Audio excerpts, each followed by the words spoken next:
Okay, let's talk about CSS web fonts and @font face. So there is an rule called @font face, and this is how web fonts, this is how Google Fonts works.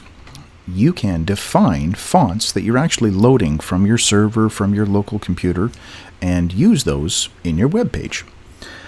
The way it works is you create a code block with the curly braces. @font face is the name of the rule, and inside there you come up with a name. This is the same @font family property you would use to define fonts inside your regular style sheet. So down here, I've got two style blocks with a link in between. The link is my default styles.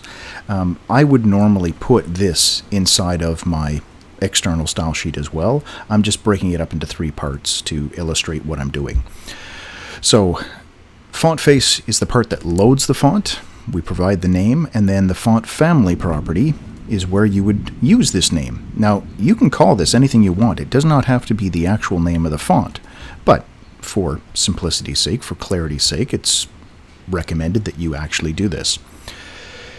The source property defines one or more local and then one or more URL values.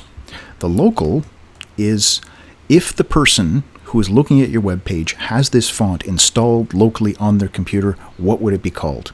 If it's called this and they have it installed, that is the font that will be used. If they have this name, this is what will be used. If they don't have either of those, then we're going to try to load from the server.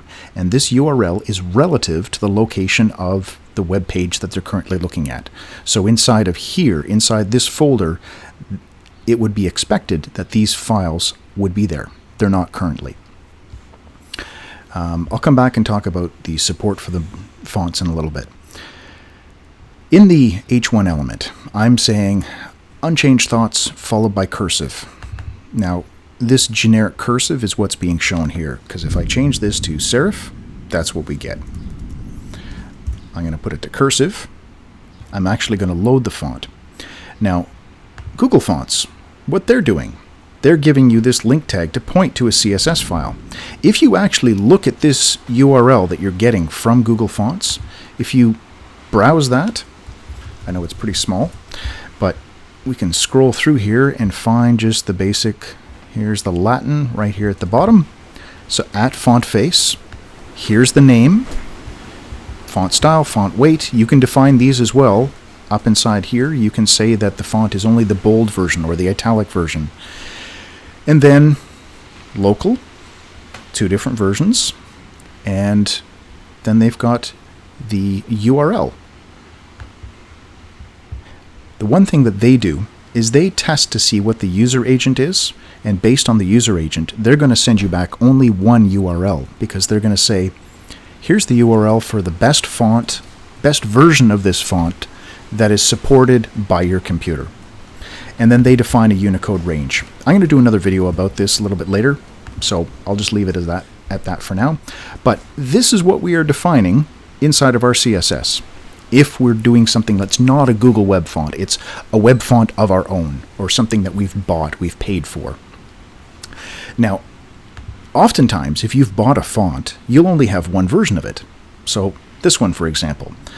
I got this font, but I only had the TTF version of it. I wanted to find the WOFF and the WOFF2 versions of these fonts to have better formats. Thankfully, there's a great website that'll do that, Font Squirrel. And I'll put the links to Font Squirrel in the comments down below. So if you want to do this with a font of your own, you can come to this page, upload the font. I've already uploaded this font and I've converted it into these 2 formats, and then I was able to download the kit. I got this zip file, and then the zip file, I opened that up. Inside of there I had the WFF, WFF2, and I already had the TTF file. There's the unchanged TTF file, and here's the 2 WFF fonts. Now on my web page, this is just cursive. This name is not working currently, and that's because the folder. So if I come in here, just close the window behind me. There seemed to be a lot of wind picking up. Storm's about to start. So we've got these fonts, and what we want to do is we want to load them from our local directory, and I created a folder called fonts. So you can see as soon as I fixed that, there they are. And if I add this in front of these other two URLs, there we are. So now I've got all three fonts being loaded. The WFF2 is going to be the one that's being rendered here because it was the first one out of this stack. And let's clean this up so it shows up a little bit nicer. There we are. Okay, so there's three different URLs, three different file formats. The first one that works is the one that's going to be rendered. Now, as for support, the WFF is supported by all browsers, going back like 8 years. EOT was a standard that Microsoft introduced back in the late